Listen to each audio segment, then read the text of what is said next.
নমস্কার বন্ধুরা, আমি ডোনা রিগালিস লাইভ কিচেন চ্যানেল নিয়ে তোমাদের সামনে এসেছি। আজকে আমি তোমাদের জন্য নিয়ে এসেছি একটা মাছের রেসিপি। এখানে তোমরা দেখতেই পাচ্ছ, অনেকে চেনো আবার অনেকে চেনেও না। এই মাছটার নাম কিন্তু বরলি মাছ। এটা উত্তরবঙ্গের একটি বিখ্যাত মাছ। শুধুমাত্র উত্তরবঙ্গেই কিন্তু এই মাছটা পাওয়া যায়।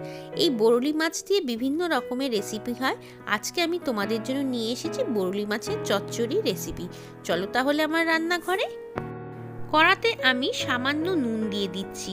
নুন দেওয়ার কারণ, এই মাছটা যেহেতু নরম মাছ, তাই ভাজার সময় যাতে গায়ে লেগে না যায় কড়ায়, সেই জন্য নুনটা ভেজে নিলাম। তার মধ্যে দিয়ে দিচ্ছি সর্ষের তেল। সর্ষের তেলটাকে ভালো করে গরম হয়ে গেলে তারপরে কিন্তু আমরা মাছটাকে ভেজে নেব। খুব বেশি মাছ কিন্তু একসঙ্গে দেব না, অল্প অল্প করে মাছ দিয়ে আমরা ভেজে নিই। চলো তাহলে মাছগুলো ভেজে নিই, তারপরে কিন্তু রান্নাটা আমি শুরু করছি। প্রথম ব্যাচের মাছগুলো ভাজা হয়ে গেছে। এখন সেকেন্ড ব্যাচের মাছগুলোকেও কিন্তু আমরা খুব সাবধানে ভেজে নেব। তোমাদের তো বললামই, বরলি মাছ খুব নরম, চট করে ভেঙে যায়, সেই জন্য কিন্তু খুব সাবধানে এই মাছটা ভাজতে হয়। মাছগুলো সব ভাজা হয়ে গেছে। এখন কড়াতে আমি ফোড়ন দিয়ে দিচ্ছি। ফোড়ন হিসেবে দিচ্ছি 2-3টে শুকনো লঙ্কা, আর দিচ্ছি 1 চামচের মতো কালো জিরে। এই চচ্চড়ি বানানোর জন্য আমি প্রথমে কড়ার মধ্যে দিয়ে দিচ্ছি ছোট ছোট করে কেটে রাখা আলু। আলুটাকে আমরা একটু ভেজে নেব, তারপরে কিন্তু একে একে সবজিগুলোকে আমরা অ্যাড করতে থাকব। আলুটা প্রায় ভাজা হয়ে এসছে। এখন আমি কুচিয়ে রাখা একটা পেঁয়াজ, সেটাকেও দিয়ে দিলাম। এই আলু আর পেঁয়াজটাকে এখন কিন্তু মিনিট 5 ধরে ভালো মতো ভেজে নেব। আলু পেঁয়াজ ভাজার সময়ই আমি এর মধ্যে 1 চামচের মতো নুন দিয়ে দিচ্ছি, আর দিয়ে দিব 1/2 চামচের মতো হলুদ গুঁড়ো।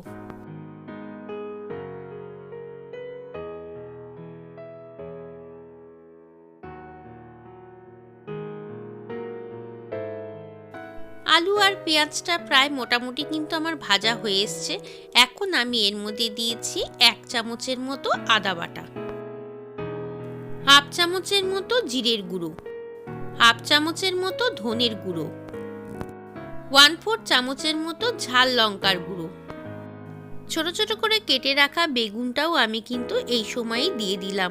বেগুনটা আগে আমি দিইনি, কারণ সমস্ত তেল কিন্তু বেগুন টেনে নেবে।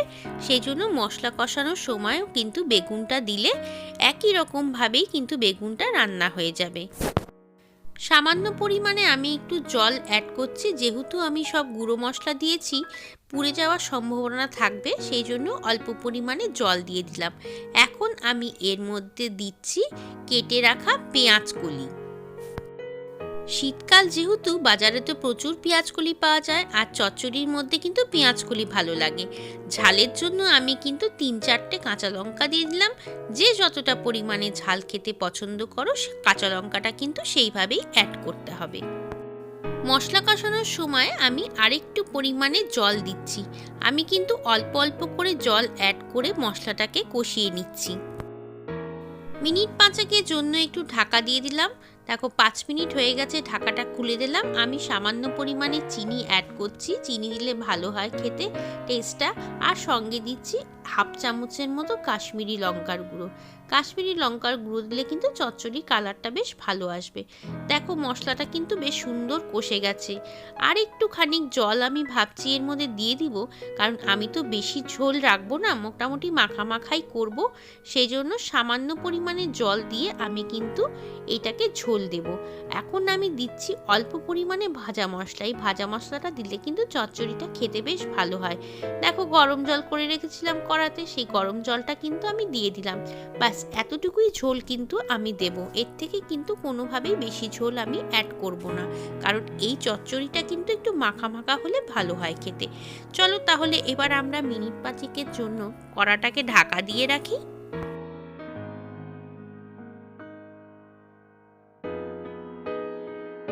5 5 মিনিট হয়ে গেছে, ঢাকাটা খুলে দিলাম। দেখো সমস্ত সবজি কিন্তু সেদ্ধ হয়ে গেছে, বিশেষ করে আলুটা কিন্তু যথেষ্ট পরিমাণই নরম হয়ে গেছে। এখন আমি যে মাছগুলোকে আলাদা করে ভেজে রেখেছিলাম সেই মাছগুলোকে দিয়ে দিলাম। মাছগুলো কিন্তু মশলা কষানোর পরে কখনোই দেবে না, এই মাছ যেহেতু নরম মাছ সেই জন্য কিন্তু একেবারেই লাস্টে দিয়ে মাছগুলোকে নামিয়ে ফেলতে হবে। দেখো এবার আমি একটু ধনেপাতা অ্যাড করে দিচ্ছি, ধনেপাতা দিলে কিন্তু চচ্চড়িটা খুবই ভালো লাগে খেতে। ব্যাস আমার মাছটা দেওয়ার পরে কিন্তু আর বেশি নাড়াচাড়া আমি করবই না, একটু জাস্ট সামান্য ধনেপাতাটাকে নাড়াচাড়া করে আমি কিন্তু চচ্চড়িটা নামিয়ে ফেলবো। খুব সহজেই রান্নাটা হয়ে যায় এবং খুবই কম টাইম লাগে। চলো এবার আমরা চচ্চড়িটাকে পরিবেশন করে দিই। এই দেখো তৈরি হয়ে গেছে উত্তরবঙ্গের বিখ্যাত মাছ বরলি মাছের চচ্চড়ি।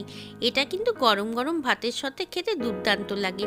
কেমন লাগলো রেসিপিটা? যদি ভালো লাগে লাইক কমেন্ট শেয়ার করো, আর নতুন বন্ধু হয়ে থাকলে চ্যানেলটাকে কিন্তু সাবস্ক্রাইব করে নিও।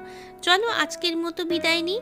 তোমাদের রেসিপিটা ভালো লেগেছে এই আশা নিয়েই কিন্তু আমি বিদায় নিচ্ছি। আবার দেখা হবে নতুন কোনো রেসিপি নিয়ে। ততক্ষণ তোমরা সবাই ভালো থেকো এবং সবাইকে টাটা।